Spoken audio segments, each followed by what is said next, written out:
Everybody, welcome to के S आरतानी education. हम लोग डिस्कस कर रहे हैं क्लास 12th का इकोनॉमिक्स गुजरात बोर्ड। इसका हमने 8 चैप्टर्स को कंप्लीट कर लिया है। एक प्लेलिस्ट बनी हुई है, डिस्क्रिप्शन बॉक्स में दी हुई है उसकी लिंक। आप चाहें तो सबका डिटेल्ड एक्सप्लेनेशन उसमें देख सकते हैं। इस वीडियो में हम लोग शुरू करने जा रहे हैं इसका चैप्टर नंबर 9, जिसका नाम है फॉरेन ट्रेड। फॉरेन ट्रेड का सिंपल सा मीनिंग अगर हम बताएं कि देश के बाहर जो हमने बिजनेस करा है, चाहे उनसे लिया चाहे उनको दिया, इंपोर्ट किया चाहे एक्सपोर्ट करा, उसको अपने सिंपल भाषा में फॉरेन ट्रेड कहते हैं। एक सिंपल सा इंट्रोडक्शन यहाँ पर भी दिया हुआ है कि हमें पता है हमारी कंट्री की ज्योग्राफिकल बाउंड्रीज क्या हैं। ज्योग्राफिकल बाउंड्रीज का मतलब जो हमारी लकीरें हैं कि हाँ, इतना पार्ट इंडिया का है, इतना पार्ट चाइना का है, इतना पार्ट पाकिस्तान का। वी ऑल नो दैट कि इतना इंडिया का है, राइट। ये डिटरमाइंड है, पहले से ही ये फिक्स है, तय है कि इतना ये हमारा है।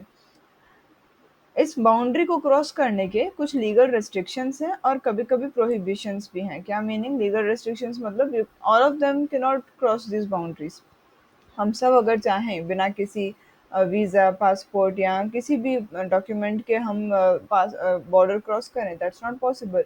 लीगल रेस्ट्रिक्शंस का मीनिंग क्या होता है या प्रोहिबिशंस का क्या मीनिंग है कि हमें अगर अपने बाउंड्रीज को क्रॉस करना है या हमें हमारे गुड्स को बाउंड्रीज को क्रॉस करवाना है, तो हमें कुछ ऐसे डॉक्यूमेंटेशंस हैं, कुछ ऐसी चीज़ें हैं जो हमें क्रॉस करनी पड़ेंगी। जैसे हम लोग कभी एरोप्लेन में कुछ बेचते हैं, तो we need to make them safe कि भाई हाँ, ये जो है सेफ है जर्नी के लिए जो हम गुड्स बेच रहे हैं। या हम भी कभी एरोप्लेन से कभी कहीं बाहर जाएंगे, तो जैसे हमारा जो लगेज है उसमें कुछ ऐसा नहीं होना चाहिए जो प्लेन के लिए हार्मफुल हो। हमारे लगेज की सारी चेकिंग्स होती हैं, सब कुछ एक प्रोसीजर है बाहर ले जाने के लिए।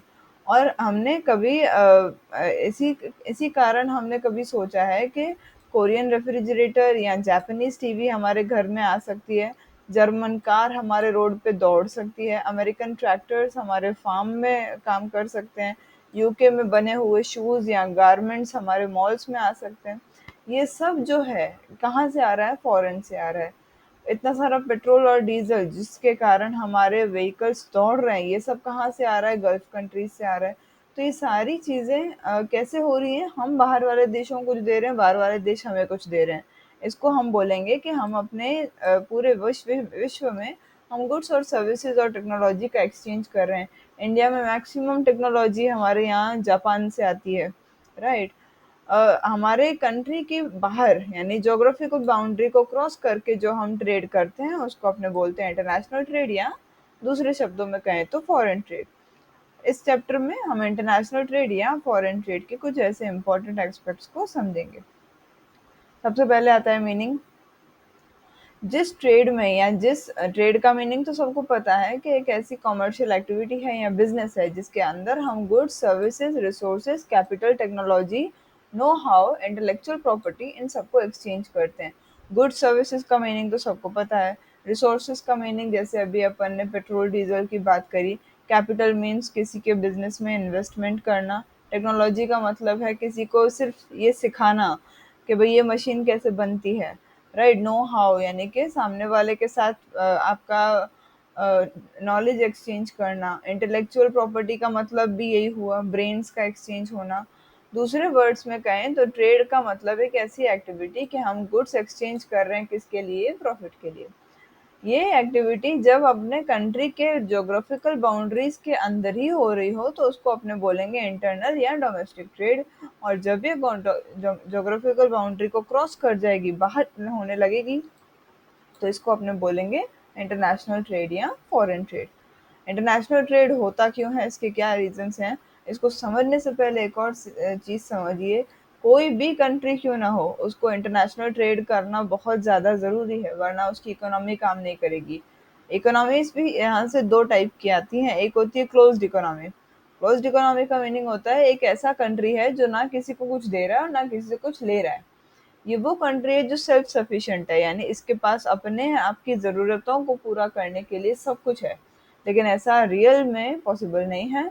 हर कंट्री की इकोनॉमी ओपन इकोनॉमी होती है। क्यों? क्योंकि उनको इम्पोर्ट करना भी ज़रूरी है और एक्सपोर्ट करना भी ज़रूरी है। इकोनॉमिक्स में ट्रेड होता क्यों है, इंटरनेशनल ट्रेड हो क्यों रहा है इकोनॉमिक्स के हिसाब से, अब अपने समझते हैं। सबसे पहला है difference in factor endowments in various countries. अलग अलग फैक्टर्स मतलब अलग अलग चीज़ें हैं जो सबके पास अवेलेबल हैं। चाइना में गोल्ड बहुत ज़्यादा है, तो इंडिया में कोई और धातु बहुत ज़्यादा पाया जाता होगा। इंडिया में पानी बहुत ज़्यादा पाया जाता है, दुबई में पेट्रोल बहुत ज़्यादा पाया जाता है।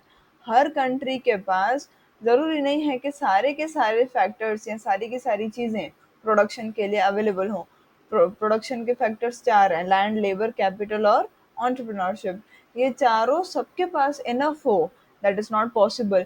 हमारे पास कोई ना कोई चीज़ ऐसी होगी जो बहुत ज़्यादा होगी, तो जो बहुत ज़्यादा है वो हम एक्सपोर्ट कर देते हैं, सामने वाले को दे देते हैं, और जिस चीज़ की हमारे पास कमी है हम वो चीज़ इम्पोर्ट करते हैं। और इसीलिए जो ट्रेड कर रहे हैं कंट्रीज, उनको ट्रेड में वो क्या क्या लेते हैं: रिसोर्सेज, फैक्टर ऑफ प्रोडक्शन और टेक्नोलॉजी, अपनी अपनी रिक्वायरमेंट्स को फुलफिल करने की जैसी ज़रूरत वैसा वो खरीदेंगे। कॉस्ट ऑफ प्रोडक्शन, इसमें सिंपल सी बात है, अगर आपके पास फैक्टर्स ऑफ प्रोडक्शन नहीं है, अगर हम इसको एक इस तरह से समझें, मान लीजिए मेरे पास लैंड नहीं है, मेरे पास लेबर है, कैपिटल है, एंटरप्रेन्योरशिप है, सब कुछ है, पर लैंड नहीं है। तो अगर मैं लैंड रेंट पे ले रही हूँ तो मेरा कॉस्ट जो है किसी भी चीज़ को बनाने का वो थोड़ा ज़्यादा हो जाएगा। क्यों? क्योंकि मेरे पास अपनी खुद की लैंड नहीं है। तो कॉस्ट ऑफ प्रोडक्शन भी हर कंट्री का अलग अलग होता है ना? क्यों? क्योंकि उनके पास हर फैक्टर ऑफ प्रोडक्शन उतना अवेलेबल नहीं होता। कभी कभी इन फैक्टर्स की स्कैरसिटी भी हो जाती है, स्कैरसिटी मतलब कमी भी हो जाती है, और इसीलिए हायर प्राइस होते चला जाता है। हायर प्राइस का होना मतलब क्या? गुड्स और प्रोडक्शन का जो गुड्स एंड सर्विसेज का जो प्रोडक्शन होगा वो महंगा होगा। अगर ये महंगा हो जाएगा तो सारी चीज़ें महंगी होने लगेंगी। अपोजिट करें, अगर आपका गुड्स का प्रोडक्शन करने का कॉस्ट कम हो गया, आपके पास इतना ज़्यादा सब कुछ है कि आप कम यानी चीप रेट पे गुड्स को बना पा रहे हैं, तो आपका कॉस्ट ऑफ प्रोडक्शन कम हो जाएगा और वो चीज़ भी मार्केट में कम चीज़ों पे बिकेगी। जिस कंट्री में डोमेस्टिक कॉस्ट ऑफ प्रोडक्शन ज़्यादा होता है, वो इम्पोर्ट करना उनको लगता है कि भाई हाँ, अगर मान लीजिए मैं मेरे देश में कोई क्लॉथ बना रही हूँ, मुझे 100 रुपए में वो क्लॉथ पड़ रहा है, 100 रुपीज़ मीटर, और वही कपड़ा जब मैं बाहर से मंगवा रही हूँ तो मुझे 50 रुपीज़ का पड़ रहा है। क्यों? क्योंकि मेरे यहाँ पर लैंड नहीं है। लैंड नहीं है तो कॉटन नहीं उगेगा, कॉटन नहीं उगेगा तो कपड़ा नहीं बनेगा।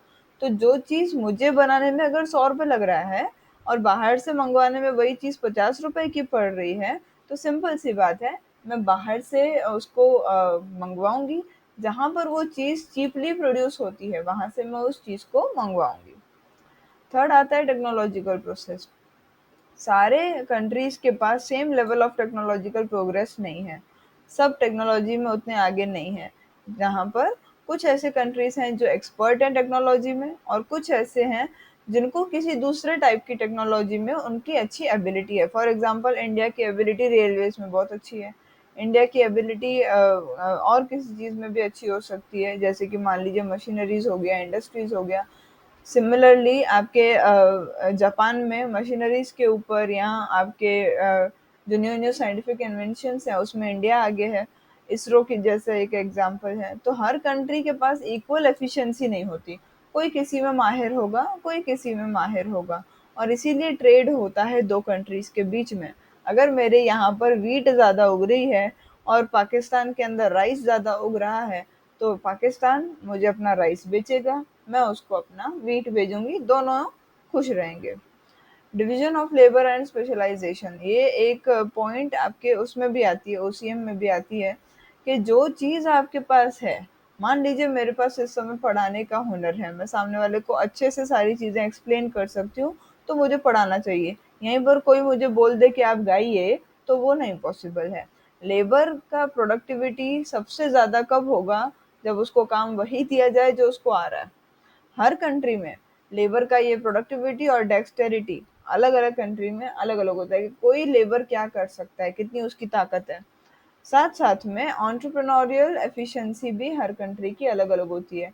आपको पता होगा, इंडिया में पहले एंटरप्रेन्योर्स थे ही नहीं। ये अभी सरकार ने सबको जगह जगह करके एंटरप्रेन्योर्स को बनाया है।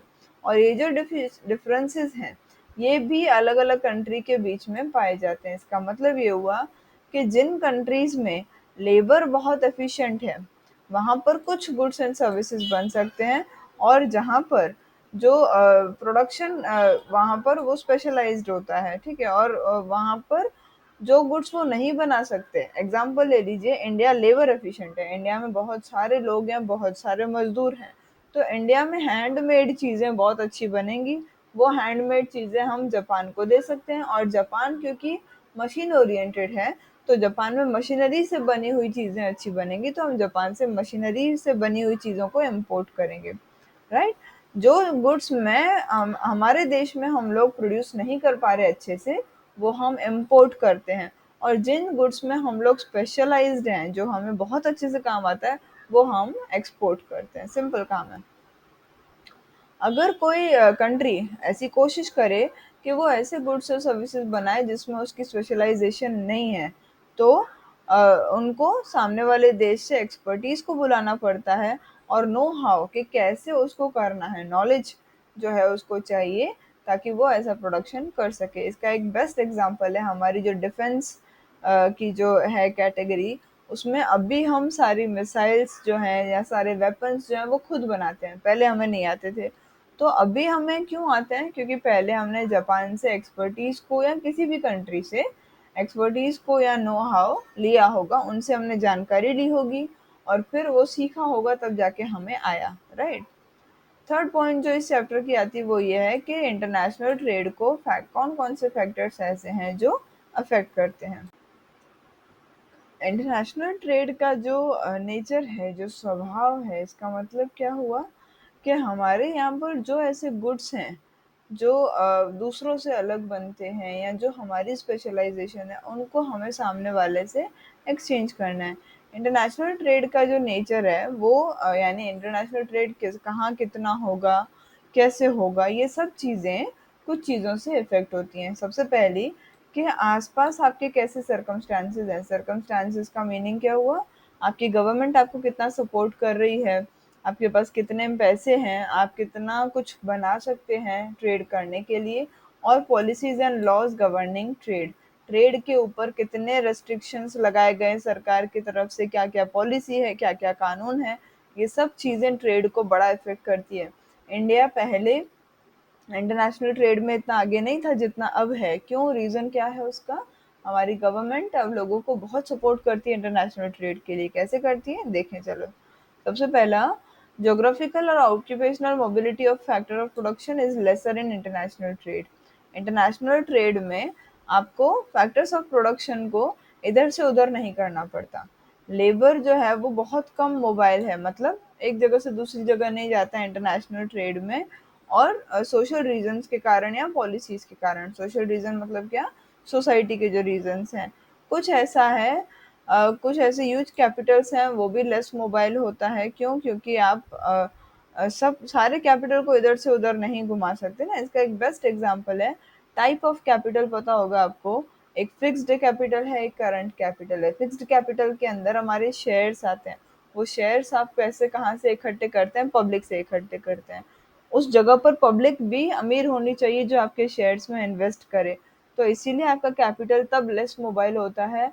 आप एक जगह पर कैपिटल इकट्ठा कर पाएंगे, दूसरी जगह पर नहीं कर पाएंगे। एंटरप्रेन्योर्स भी लेस मोबाइल हैं। क्यों? क्योंकि लेबरर्स के जैसे उनका रीजन है। एंटरप्रेन्योर भी इंसान ही है, वो भी सोशल रीजंस के कारण मूव नहीं कर सकता। लेकिन प्रेजेंट टाइम में एंटरप्रेन्योरशिप जो है वो ज़्यादा मोबाइल होती चली जा रही है। लैंड के पास तो कोई भी मोबिलिटी है ही नहीं, लैंड को अपने एक जगह से दूसरी जगह थोड़ी ना लेके जा सकते हैं। और इसीलिए lower mobility of factor of production के कारण, इस फैक्टर ऑफ प्रोडक्शन को हम इधर से उधर ज़्यादा कर नहीं सकते। इसके कारण इंटरनेशनल ट्रेड जो है वो बहुत या कुछ हद तक आपका रिस्ट्रिक्टेड है, हो नहीं पा रहा है। Trade in many varieties of goods, बहुत सारे गुड्स एंड सर्विसेज हैं जो हम बनाते हैं, और इंटरनेशनल ट्रेड में उसको सेल भी करते हैं। जिसकी जैसी ज़रूरत है उसको सेटिस्फाई करने के लिए हमने वो गुड्स बनाए हैं। अलग अलग लोग जिनकी अलग अलग स्टैंडर्ड ऑफ लिविंग है और अलग अलग लाइफस्टाइल है, वो उन गुड्स को प्रेफर करते हैं। बहुत ज़्यादा सक्सेस और प्रॉस्पेरिटी जो है अगर हम चाहते हैं हमारे ट्रेड में, तो उसमें वैरायटी होनी चाहिए, यानी कि हर प्रकार का गुड उसमें अवेलेबल होना चाहिए। एग्जाम्पल है, जिन कंट्रीज़ में इलेक्ट्रिसिटी नहीं है, वहाँ पर मैन्युअली ऑपरेटेड मशीन्स का ज़्यादा डिमांड होगा। क्यों? क्योंकि वहाँ पर बिजली नहीं है, तो वहाँ ऐसी मशीन्स चाहिए जो इंसानों के हाथों से चल सकें। और जो कंट्रीज़ जहाँ पर इलेक्ट्रिसिटी बहुत ज़्यादा है, वहाँ पर ऑटोमेटिक मशीन्स की डिमांड ज़्यादा होगी, ऐसी मशीन्स जो इलेक्ट्रिसिटी से चल पाएँ। More challenging in nature, international trade जो है ट्रेडर्स के लिए ज़्यादा चैलेंजिंग होता है rather than internal trade. Internal trade में कुछ भी करने की ज़रूरत नहीं है, नो डॉक्यूमेंटेशन इज़ रिक्वायर्ड। आप सरकार को बताएं ना बताएं ये आपकी मर्जी होती है इंटरनल ट्रेड में, लेकिन इंटरनेशनल ट्रेड में बड़ी दिक्कतें हैं। एनवायरनमेंट्स अलग है, लैंग्वेज अलग है, कल्चर अलग है, कस्टम, प्रेफरेंस, हैबिट, टेस्ट सब अलग अलग है। लैंग्वेज तो अलग होगी, if you are dealing with another country तो उनके बीच में और आपके बीच में लैंग्वेज की प्रॉब्लम तो होने वाली है, अनलेस एंड अनटिल दोनों देशों को इंग्लिश आती हो तो। कल्चर दोनों का अलग अलग होगा, कस्टम्स यानी रीत रिवाज सबके अलग होंगे, प्रेफरेंसेस अलग होंगे। इंडिया वाले लोग जो हैं बिना मिनरल वाटर भी पी सकते हैं, बाहर वाले लोग नहीं पी सकते। हैबिट और टेस्ट सबका अलग अलग है। ट्रेडर्स को अगर ट्रेड करना है तो उनको इन बैरियर्स को ओवरकम करना पड़ेगा, यानी इन सारी बाधाओं को दूर करना पड़ेगा। रिक्वायरमेंट ऑफ डिप्लोमेटिक एफर्ट्स, आपको ऐसे ऐसे क्या बोलेंगे मेहनत करने की ज़रूरत है या ऐसे ऐसे कदम उठाने की ज़रूरत है जो डिप्लोमेटिक हो, यानी कि एक तरह से आपको सरकार को भी साथ में लेकर के चलना है। अगर आप इंटरनेशनल ट्रेड करना चाहते हैं तो वो ट्रेडर जो है वो अकेले नहीं कर पाएगा, सरकार को भी उसमें साथ देना पड़ेगा। ऐसे एफर्ट्स करने पड़ेंगे, उनके साथ इनफॉर्मल मीटिंग करनी पड़ेगी, साथ साथ में ट्रेड फेयर्स ऑर्गेनाइज करने पड़ेंगे ताकि उनका ट्रेड बाहर भी प्रमोट हो सके। एग्जाम्पल है, इंटरनेशनल ट्रेड को गुजरात में प्रमोट करने के लिए गुजरात में वाइब्रेंट गुजरात समिट होता है, जहाँ पर सरकार के लोग और बिजनेसेस, अलग अलग जो बिजनेसेस हैं वो वहाँ पर पार्ट लेते हैं, अपने बिजनेस इन्फॉर्मेशन को शेयर करते हैं।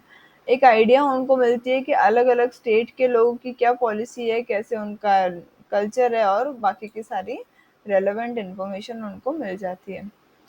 और पॉलिटिकल और बिजनेस एस्टेब्लिशमेंट्स और इकोनॉमिक पॉलिसी ये सब अलग अलग हैं। पॉलिटिकल मतलब क्या? जो राजनीति है। बिजनेस का मतलब तो हम डिस्कस कर ही रहे हैं। इकोनॉमिक पॉलिसीज मतलब जो सरकार ने नियम बनाए हैं वो सब। ये सब भले अलग अलग हैं, लेकिन इन सबको साथ में जोड़ करके लेके चलने की ज़रूरत हमें है। इसी को अपने डिप्लोमेटिक एफर्ट बोल सकते हैं। Knowledge and forecast regarding the value of different currencies, अलग अलग देशों में अलग अलग करेंसी भी होती है, तो हमें उनके बारे में जानकारी होनी चाहिए। फोरकास्ट मतलब उनकी करेंसी इंडिया के रुपए के मामले में गिरेगी बढ़ेगी कि क्या रहेगी, वो हमें पता होना चाहिए। इंटरनेशनली अगर हम ट्रेड कर रहे हैं तो पेमेंट्स भी उनके करेंसी में होती है, और हमें उस इंटरनेशनल करेंसी को अपने खुद की देश की करेंसी में उसको कन्वर्ट करना होता है। इसके लिए हमारे पास प्रॉपर इंफॉर्मेशन होनी चाहिए कि उनकी वैल्यूज़ बदलती हैं, अलग अलग करेंसीज की क्या वैल्यू है और कितनी बदलती है, कैसे बदलेगी, या उसका फोरकास्ट आगे चल के मार्केट बढ़ेगा कि गिरेगा, ये सब उनको पता होना चाहिए। अगर फॉरेन करेंसी हमारे ट्रेड से एक्सपेंसिव रेट पर ली जा रही है तो ट्रेडर को लॉस हो जाएगा।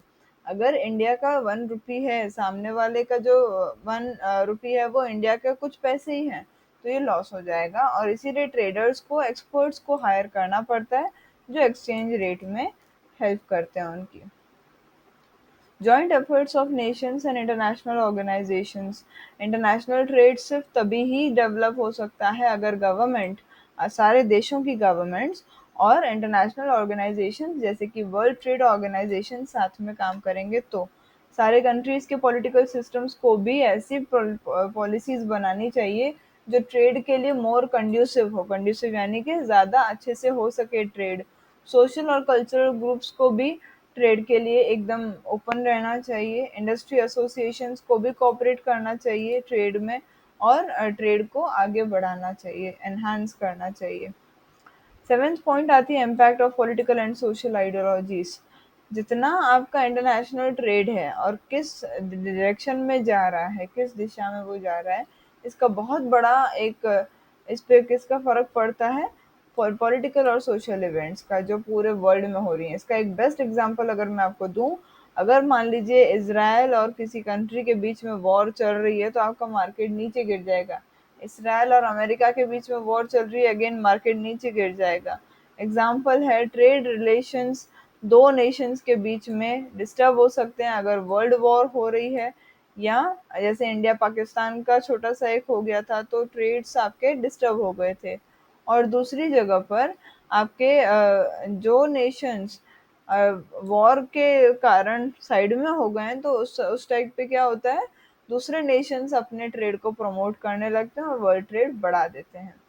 साइज और डायरेक्शन, पूरे कंट्री में कितना आपका ट्रेड हो रहा है, किस दिशा में आपका ट्रेड जा रहा है, ये कैसे पता चलता है? कंट्री की क्या आइडियोलॉजी है, यानी कंट्री की क्या सोच है।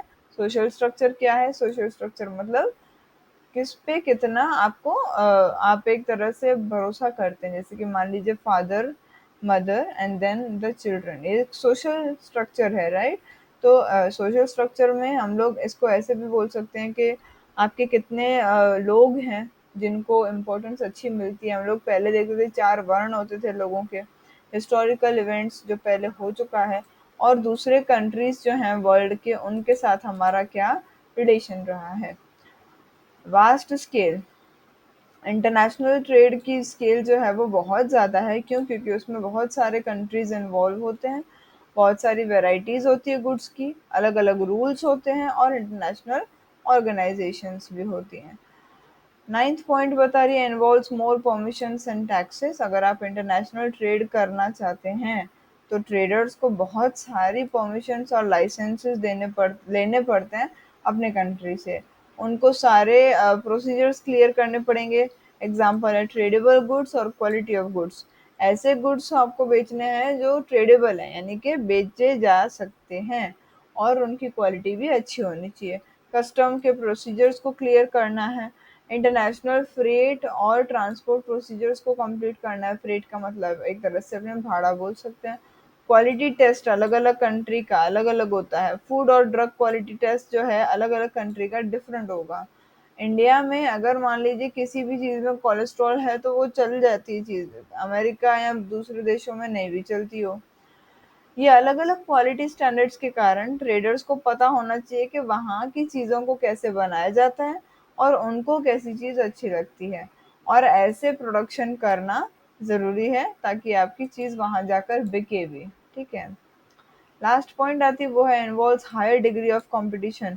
इंटरनेशनल ट्रेड में दी कट थ्रोट कंपटीशन होता है, क्योंकि वहाँ पर बहुत सारे कंट्रीज होते हैं, पूरे विश्व के कंट्रीज होते हैं। उन वो लोग कोशिश करते हैं कि वो गुड्स और सर्विसेज की एक बड़ी वैरायटी बनाएं और सेल करें, और इसीलिए बहुत ज़्यादा डिग्री ऑफ कंपटीशन होता है। सिमिलरली प्रोडक्ट और सर्विस जो है वो डिमांड होती तो है, लेकिन कॉम्पिटिशन्स भी बहुत ज़्यादा हाई होते हैं बायर्स के बीच में। ऐसा मार्केट क्रिएट करना या ऐसे प्रोडक्ट के लिए डिमांड जनरेट करना इंटरनेशनल मार्केट में बहुत रिस्की काम है। हाई क्वालिटी स्टैंडर्ड्स को मेंटेन करना पड़ता है, ऐसी वैसी जैसी तैसी चीज़ वहाँ पर नहीं चलती। You have to give good goods for selling into the international market.